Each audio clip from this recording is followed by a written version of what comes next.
पत्रिका के सितंबर 1839 के अंक में एक त्वरित सफलता, इसे अमेरिकी गोथिक साहित्य की उत्कृष्ट कृति माना जाता है। 1840 में टेल्स ऑफ द ग्रोटेस्क और अरेबेस्क उनकी पहले से छपी लघु कथाओं का एक संग्रह फिलाडेल्फिया की एक फॉर्मली एंड ब्लैंचर्ड द्वारा 2 खंडों में प्रकाशित किया गया था। उन्होंने अपनी साहित्यिक पत्रिका द पेन के लिए एक प्रोस्पेक्टस भी तैयार किया और प्रकाशित किया, जिसका नाम बदलकर द स्टाइल्स रखा गया। पत्रिका पो का एक सपना था, जो कभी साकार नहीं हुआ। पो ने 1841 में बर्टन की जेंटलमैन पत्रिका से इस्तीफा दे दिया और ग्राहम की पत्रिका में एक सहायक के रूप में शामिल हो गए। पो ने अपनी कहानियों और कविताओं को लिखना और प्रकाशित करना जारी रखा।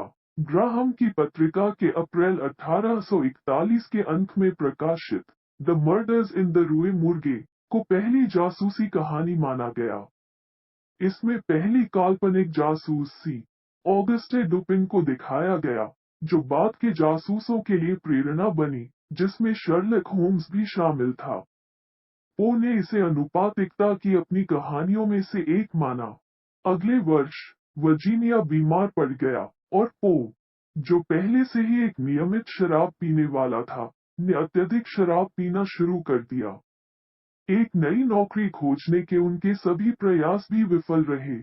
जून 1843 में उनका कहानी द गोल्ड बग ने फिलाडेल्फिया डॉलर समाचार पत्र की लेखन प्रतियोगिता में $100 जीते। यह 3 किश्तों में अखबार में प्रकाशित हुआ था। क्रिप्टोग्राफी को शामिल करते हुए कहानी एक प्रतिस्थापन सिफर को डिकोड करने की विधि का वर्णन करती है। इसने अपार लोकप्रियता हासिल की।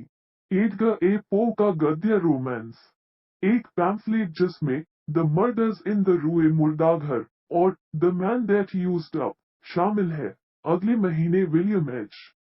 ग्राहम द्वारा प्रकाशित किया गया था। पो वर्जीनिया के साथ अप्रैल 1844 में न्यूयॉर्क चले गए। उन्होंने न्यूयॉर्क सन के लिए द बैलून हॉक्स लिखा, जो 13 अप्रैल 1844 को प्रकाशित हुआ था। एक धोखाधड़ी की खोज के बाद वापस ली गई कहानी 75 का वर्णन करती है। घंटे के गुब्बारे की यात्रा एक यूरोपीय बैलूनिस्ट मॉन्ट मेसन द्वारा अटलांटिक महासागर के पार की गई।